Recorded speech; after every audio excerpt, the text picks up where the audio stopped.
Vijaypat Singhania and Indian Post, written by Vinod Mehta. Before Richard Branson, there was Vijaypat Singhania, chairman of the Raymond Group.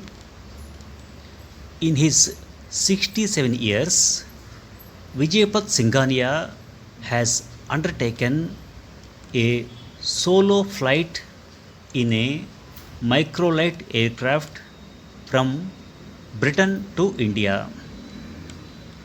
He has climbed to a height of 69,852 feet in a hot air balloon, thereby setting a world record. He has won the first international round the world race after a 24-day odyssey covering 34,000 kilometers. He has created a new breed of crossbred merino sheep for woolen fabrics that his company manufactures. When he has a little free time from these trifling distractions and also managing his 5,000 crore company, he wins prizes in ballroom dancing. He was, in addition, besotted for a short while with the idea of publishing a newspaper, which is how he and I met. On Baisakhi Day, 13th April 1987, Vijaypat held up in one hand a copy of the Indian Post and in the other a fat salary check. To edit his newspaper, he had hired one of the most respected and experienced editors in the country, S. Nihal Singh, and provided him cutting edge technology. The Indian Post laid claim to being India's first fully computerized paper. It was not a happy or long lasting relationship. 3 months after the launch of the paper, Nihal Singh resigned. The reason? Vijaypat told Nihal Singh that he did not like the way he wrote English. For someone who had faithfully edited The Statesman according to the literary standards set by the White Sahibs, that was hitting well below the belt. Close by in my office, I was sitting jaded and underutilized. The Sunday Observer was profitable and my professional standing reasonably high, but I knew that for the paper to make a national impact, it required a substantial infusion of funds which Ashwin was reluctant to provide. He was happy being a small time publisher making small time money. Murali Devra and Nana Chodaswama, well known Bombay personalities, came to see me with a message from Vijaypat. Would I be interested in taking over Nihal Singh's job? My adolescent brain, heady with the Observer's success, regarded a newspaper shift as a logical step up the ladder. I went to have dinner with Mr. Singhania at his opulent Breach Candy mansion. An outstanding Marwari meal. I accepted the offer. Mr. Singhania's wife told me her husband was so excited about the paper and the prospect of my joining it, he couldn't sleep at night. I was flattered. Alas, the Indian post under me was soon to give her husband sleepless nights of a different kind. At the Ballard Estate office of the Indian Post, a small mutiny was brewing. Nihal had gathered both in Bombay and in Delhi an excellent team. They were not sure whether my Sunday paper pedigree entitled me to edit a serious daily paper conceived by someone of the stature of Nihal Singh. Besides, word spread I was bringing in observer staff, lock, stock, and barrel, and dispensing with Indian Post staff, lock, stock, and barrel. The rumor was motivated. A few days before joining officially, I addressed a meeting of Indian Post journalists led by Deena Vakil in Bombay and Kumi Kapoor in Delhi. I reassured them there would be no turbulence. Everybody's job was safe. From my old paper, I stole only one hand, Amrita Abraham, a talented editor whose promising career regrettably came to an early end for domestic reasons.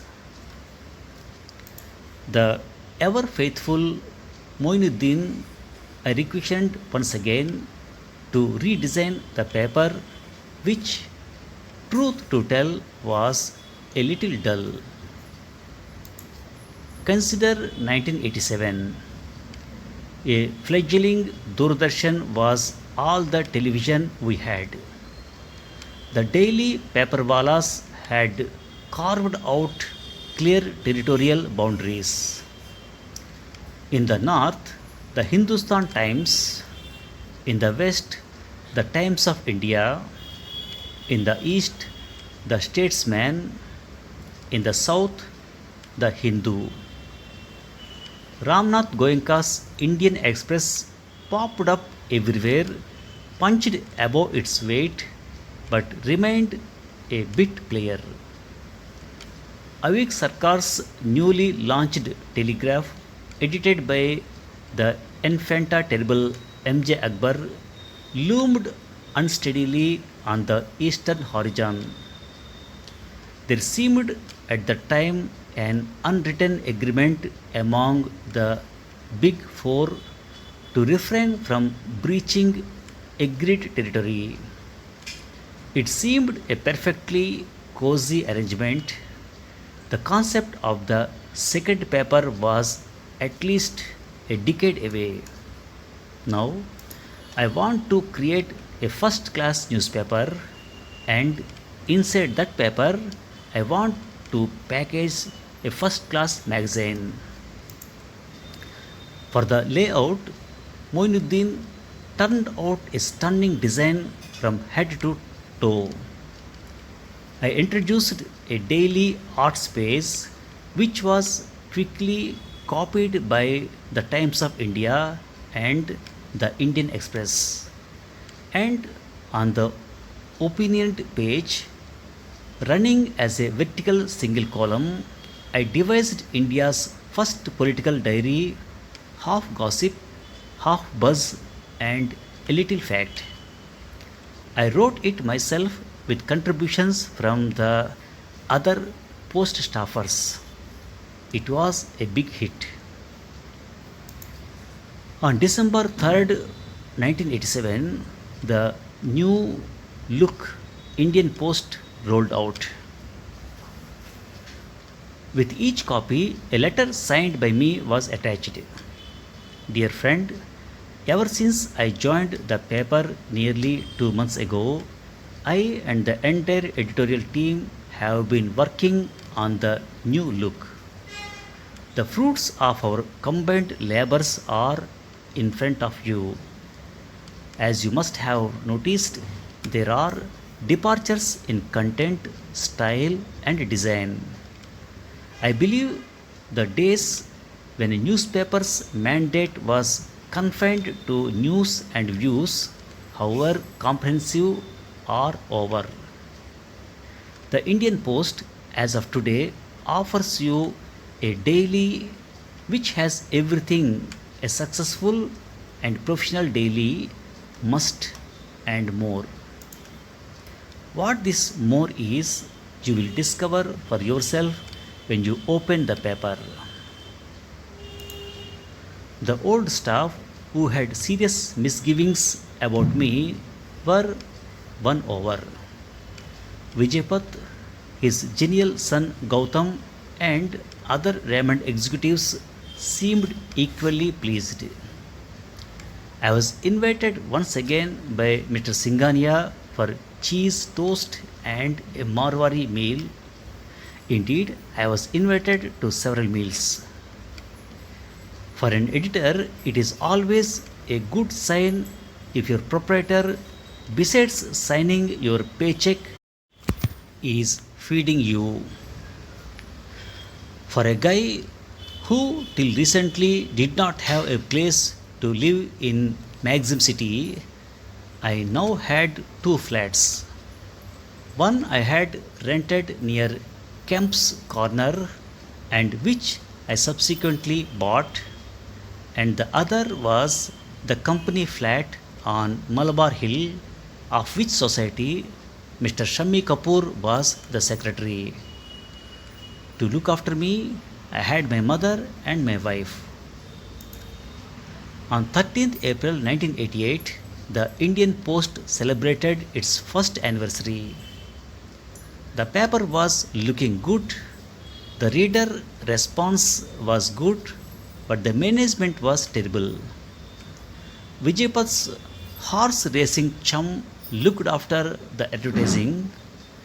A Raymond flunky looked after the circulation. Despite my persistent efforts, I could not persuade Vijaypat to put a professional management team in place. In the next 6 months, I was editor. We broke several stories, including one really big one.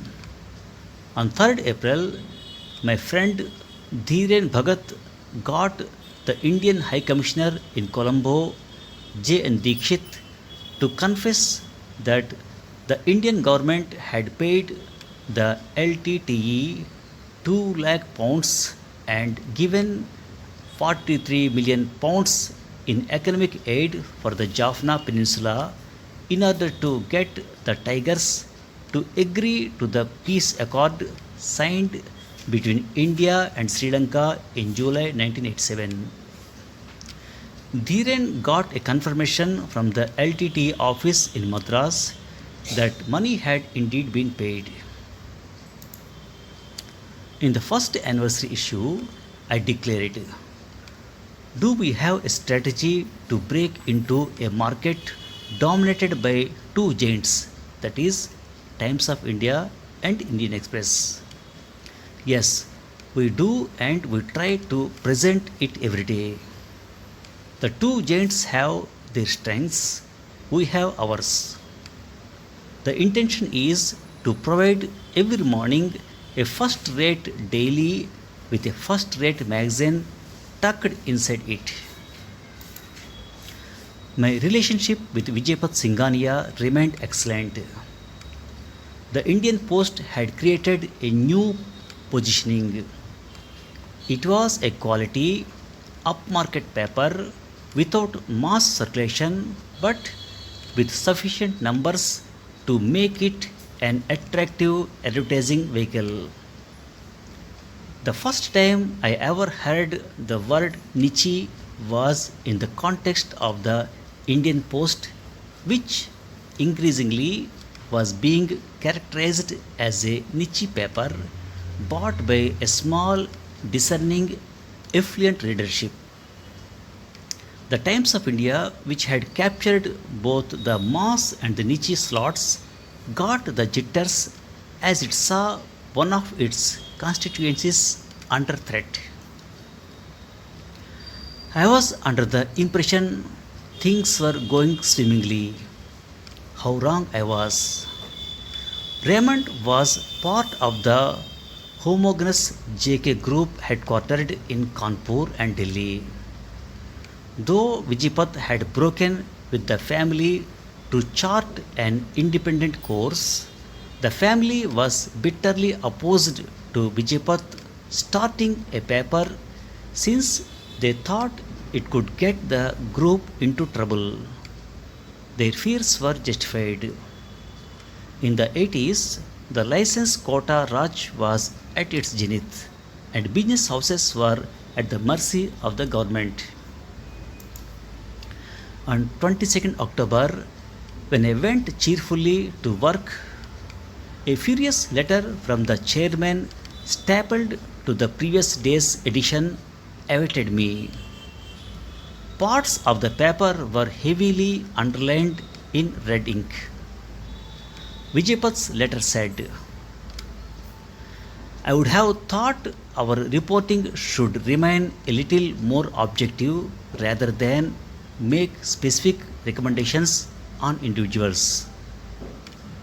Vijaypat was upset that we had taken a strong position against Vayudut, an Indian Airlines subsidiary, and its managing director Harshvardhan. Two major air disasters in which 164 passengers had died had put Vayudut and its managing director, obviously a friend of Vijaypat, Mr. Harshvardhan, in the spotlight. The Post advocated that the managing director be relieved of his job. Why? Asked Vijaypat in his letter. Why should only the Vaidut MD be fired? It was an extremely unpleasant piece of communication from the proprietor to his editor. Indeed, it was a letter over which I should have resigned. I did not. Not out of cowardice. What Vijaypat had circled with red ink and what had angered him about our reporting not being objective was the first editorial in the paper. I could have written back to Vijaypat pointing out that editorials are not supposed to be objective. They are the opinion of the papers, its heart and soul. Because he was new to the business of newspaper ownership, he was unaware that newspaper reports need to be balanced and neutral. Editorials need to be opinionated and prescriptive. The signs were clearly ominous, but I could not see them. I was besotted with the paper and exhilarated at the prospect of another triumph. Thus blinded, I refused to read hints which indicated Vijaypat was close to pulling the plug. I prayed the proprietor would grant me another 12 months. We were that close to making the project commercially viable. If he closed or sold the paper now, the failure inevitably would fall solely on my shoulders. When the editor's relations with the owner are under strain, the first thing the latter does is delay clearing payments for freelancers. In the two papers I have been sacked from, this has always been the routine. The monthly freelancers' payments amounted to around rupees 7,000. Peanuts for the management, but dal roti for the freelancers. On one occasion, I personally went down to the ground floor where the directors sat and made such a ruckus that eventually I was able to extract a backlog of 5 months' payments. The second ominous sign concerned contact. I found it increasingly difficult to meet Mr. Singhania. A U turn from my earlier experience when he would walk into my cabin unannounced for a cup of tea and chit chat. I wondered if he was upset because I had disobeyed a specific request. He wanted Delhi Bureau Chief Kumi Kapoor dismissed. Kumi Kapoor, under her byline, had written against Satish Sharma, who, besides being Rajiv Gandhi's chum, was a member of the Rajya Sabha. A couple of Indian Post reports, one relating to how Mr. Sharma illegally imported Italian tiles for his house, and the other about Mr. Sharma's crony Lalit Suri firing a pistol in the air when he was approached by income tax inspectors, had caused consternation in the PMO. I have a strategy for tackling impossible requests from a proprietor. Don't take him on frontally. Don't say, sorry, I can't do this. Instead, say, I will get back to you. Let me see how I can sort the problem out. Mostly, the proprietor, having got something off his chest, forgets. So, you have bought time. Since there was no way I was going to sack Kumi Kapoor and would have resigned if he had insisted, I played the Atal Bihari Vajpayee gambit of simultaneously saying yes and no. Sometime in April 1989, Ramakrishna Hegde invited me to dinner. He was all praise for the paper but confessed his astonishment at Singhania's lack of enthusiasm for his own publication. How do you know it? I asked.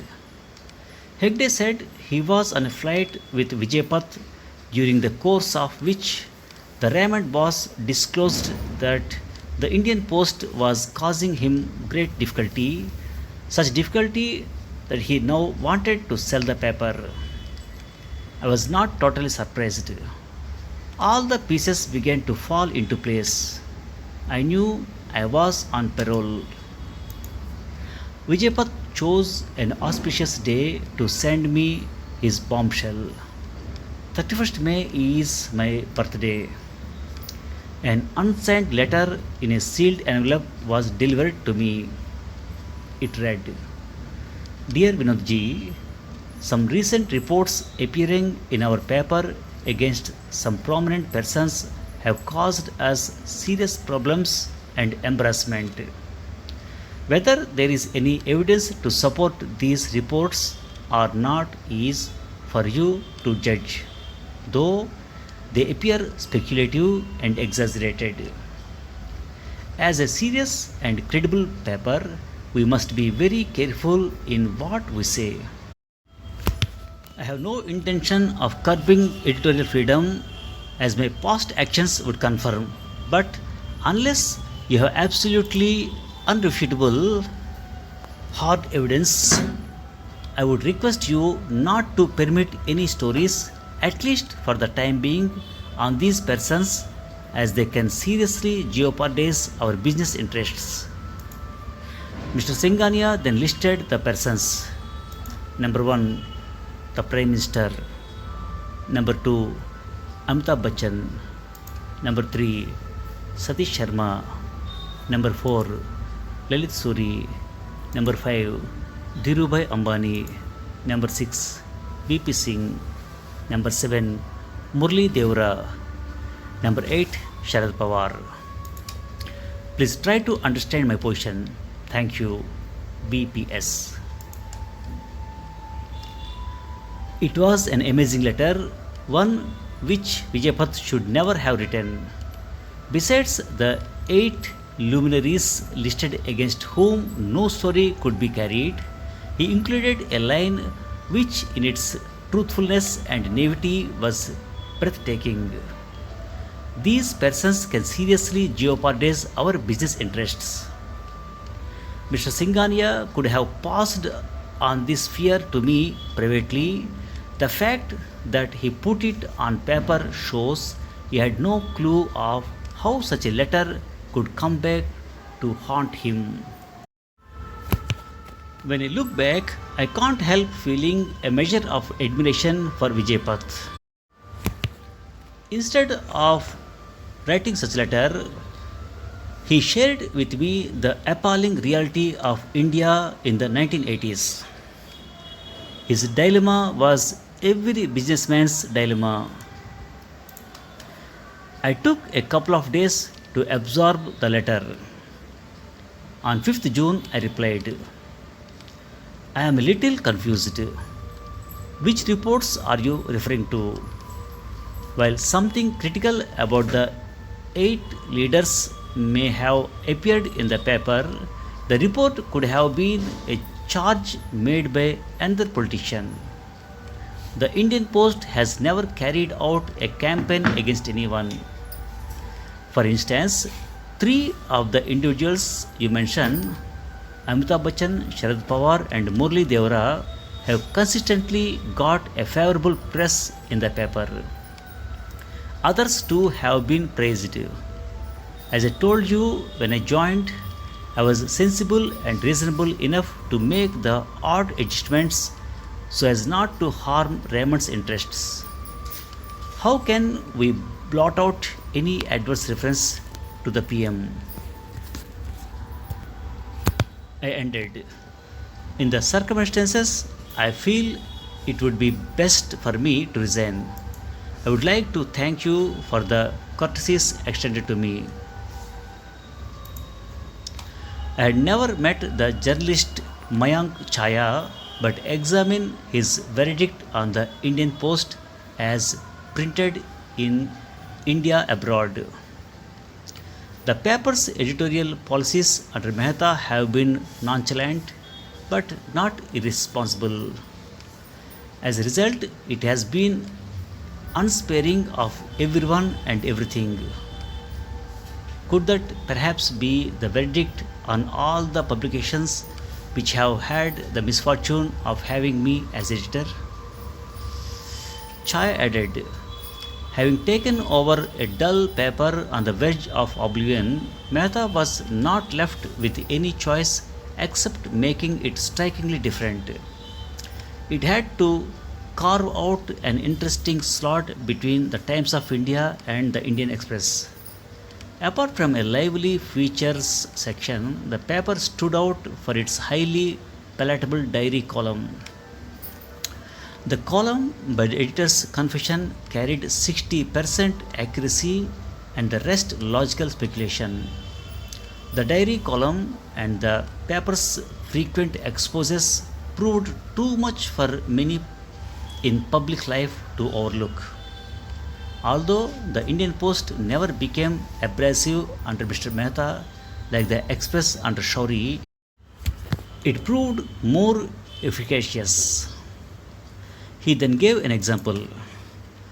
A news article about a woman giving birth in a taxi whose way was blocked by Prime Minister Rajiv Gandhi's convoy was the kind of stuff that hurt the powers that be.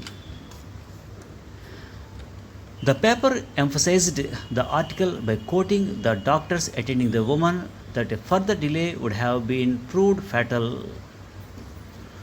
2 days after Vijaypat received my letter, he invited me to lunch at the Oberoi and ordered several delicacies. Suitably fortified, he told me the whole wretched story. Two individuals in Rajiv's inner circle had taken a particular dislike to the paper. Satish Sharma and R.K. Dhawan frequently found themselves in the news columns, invariably for some misdemeanor the Indian Post reporters had uncovered. In March, Satish Sharma summoned Vijaypat to Delhi where he was humiliated. Mr. Satish Sharma kept the Raymond boss waiting for an hour and then, with his back towards Vijaypat, casually combed his hair. This double insult was clubbed with non stop abuse. Sharma had a single demand: get rid of the Indian Post. Satish Sharma's impertinence was backed by a credible threat. An Economic Times report in May noted, according to official sources, an estimated rupees 546 crore worth of proposals proposed by the Raymond woolen mills are under government consideration. These proposals were the business interests Vijaypat was referring to in his famous letter to me banning adverse reports against 8 individuals, which interestingly included Satish Sharma. Vijaypat at his eloquent best at the lunch. He explained at once his dilemma and his regret. Dilemma: to either keep the paper he loved and admired or risk his business empire. Regret: that he did not slap Satish Sharma. While I was still digesting these extraordinary confessions, he asked me an unfair question. What would you do if you were in my position? I remained silent. Such were the facets of Vijaypat's personality. He could be impossible and he could be irresistible.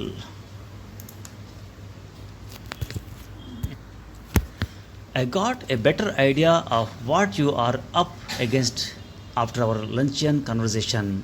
I wrote to Vijaypat the next day, and believe me, I appreciate your difficulties. But you must spare a thought for my problems too. Through no fault of mine, my career has been plunged into uncertainty. Joining your paper has done enormous damage to me professionally. For the first time in my life, I am associated with a failure. The irony is that in every sense, I have given you the best newspaper in the country. Alas, with Satish Sharma and his ilk around, that is not enough. I am not blaming you, but the times we live in. You have always asked me to understand your position. For once, I ask you to understand mine. I concluded by informing him that I would officially resign that day and inform the staff accordingly. While I had kept all the senior editors briefed on what was going on, I called for a full staff meeting at 6 p.m. and broke the news. Breast beating and wailing followed. I almost joined in. To avoid any unpleasant incident, there was some talk of marching into the proprietor's cabin. I left the office and went home, making sure to take the telephone off the hook. For me, the next couple of weeks resembled the theatre of the absurd. The Indian Post and I became fodder for the serious and non serious papers. On 10th June, while I was still technically in the chair, a story appeared in the Indian Post in which the chairperson of the Indian Chronicle denies reports appearing in a section of the press suggesting that he had been pressurized into either selling his paper or killing any stories against prominent public persons. He did express one complaint. Mr. Singhania felt a serious and credible paper should abstain from speculative reporting. Speculative reporting quickly became the noose around my neck. Under my editorship, Mr. Singhania maintained the paper was guilty of publishing unsubstantiated stories. Meanwhile, a letter written by the entire post staff, including state correspondents, to the chairperson stated, "We are deeply disturbed that the editor who made the paper a success has been forced to resign on account of political pressure." Some big time editors M.V. Kamath, Kuldeep Nayyar, Kushan Singh, M.R. Masani, R.K. Karanjia, Swaminathan Iyer issued a statement condemning the circumstances leading to my standing down. They believed my resignation revealed disturbingly the perils to press freedom in the country. The Janata Dal leader Chandrasekhar saw my resignation as a reminder of the dark emergency days. He deplored the role of Prime Minister Rajiv Gandhi and his lackeys Satish Sharma and others who had already turned Doordarshan into an organ of the Congress and were now making a direct assault on the press. In the Delhi, the Indian Express, edited by Arun Shourie and openly feuding with Rajiv Gandhi, carried several front page reports and editorials giving a blow by blow account of how I was pushed out. While Vijaypat continued to deny he had put pressure on me, the entire Satish Sharma row and Vijaypat's indiscreet 31st May letter found their way into the public domain. Media watchers were mystified why Vijaypat chose to write the letter. George Varghese, in a brief note to me, wondered what compelled Vijaypat Singhania to put such a matter in writing. The Bombay papers and magazines had a field day. The afternoon tabloid Midday printed a front page flyer with a banner headline, "Here is a proof Post chairman did write to Vinod Mehta." It then printed the full text of the letter. My friend Kuldeep Nayyar invited me to Delhi to a seminar on press freedom organized by the People's Union for Civil Liberties, which was chaired by I.K. Gujral. V.P. Singh, who had by then resigned from Rajiv Gandhi government, arrived at the seminar uninvited. I was not pleased at all the attention I was getting, especially when I was called a martyr to press freedom. Speculative reporting notwithstanding, a queue for buyers lined up for the Indian Post. Once Vijaypat made his intention to sell the paper public, frantic activity followed. Within Raymond, there was both disappointment and relief. Satish Sharma had told Vijaypat he didn't care whether he donated the paper or dumped it into the Arabian Sea. If he wanted to see his business proposals approved, he must unburden himself fast. 3 serious buyers emerged. 2 of them Vijaypat jealously loathed. Dhirubhai Ambani was first off the block. The price for him was irrelevant. All he wanted was a ready-made platform to take on his multiple tormentors. There was a problem, though. Dhirubhai and Vijaypat were direct competitors. One owned Vimal, the other Raymond's. Besides, Vijaypat had announced plans to get into the polyester filament yarn business. It was hardly a secret that the polyester prince did not welcome new challengers. Apparently, one of the reasons why Raymond's expansion plans were moving at a snail's pace was because Dhirubhai had arranged for the peons and clerks in Delhi's corridors of power to lose Raymond files. Ram Jethmalani's son Mahesh claimed he had rounded up a group of NRIs interested in the paper.